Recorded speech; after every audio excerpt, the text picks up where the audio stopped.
अच्छा होता आप भी पीपल्स पार्टी की तरह निगोशिएट कर लेते, कुछ अपनी रिकमेंडेशन दे देते इस बजट के हवाले से। वाइट पेपर की बात की थी पीटीआई ने, वो भी नहीं दिया, शैडो बजट भी नहीं बनाया गया। इमरान खान को रिहा करो तो कहा ना जी। जी अहमद साहब, ये भी बहुत बड़ा कंट्रीब्यूशन है। जी देखें, आपने मुझे तो इग्नोर कर दिया पूरा। पहले ब्रेक के बाद से अब तक जो है वो आपने जो इशू था जंग के ऊपर, कि जंग जो है प्रोलॉन्ग करेगी नहीं करेगी, उस चलें अब आपके पास वक्त है, आप उस पर भी कमेंट कर लें और बजट पे भी बात कर लें। जी जी, पहली बात तो यह है कि जंग जो है ना, देखिए ये जंग उन्होंने शुरू की थी। इजराइल कैन नॉट अफोर्ड के जंग पर लॉन्ग हो, ये आप ज़हन में रखिएगा। क्योंकि वो उनका ख्याल नहीं था कि ईरान जो है वो इतने जो मिसाइल जो हैं उन्होंने क्रूज मिसाइल इतने फायर करेगा, they never expected.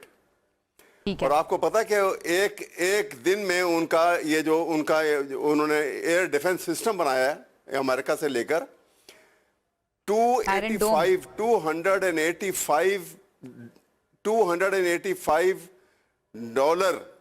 Million dollar per day उनका एक्सपेंसिव है इसके ऊपर लगता, and it is so expensive. और वो इतने अब वो सोच रहे हैं कि हम सिलेक्टेड करें इसके ऊपर, इसलिए they can not afford. Iran on the other side, Iran के पास जहाज नहीं है उनके मुकाबले में, लेकिन जो उनका क्रूज मिसाइल सिस्टम है और उनके पास अबंडन है ये तादाद भी, जो खुद उनके वेस्टर्न मीडिया भी ये कह रहा है दे कैन अफोर्ड इट। और उस सूरत में ये जंग प्रलॉन्ग करती है तो इसमें दूसरे बड़ी ताकतों को आने का भी है।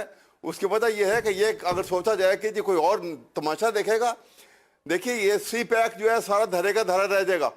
अमेरिका जो है अगर ये बीच में आके घुस जाता है जंग ये ईरान को ख़त्म करके, तो इस सारे रीजन के ऊपर तो फिर तो इजराइल और अमेरिका रह जाते हैं। तो इसलिए इट विल नेवर हैपन। ये जंग अगर फौरन ख़त्म नहीं होती है तो ये बड़ी ख़तरनाक सूरत अख्तियार कर लेगी।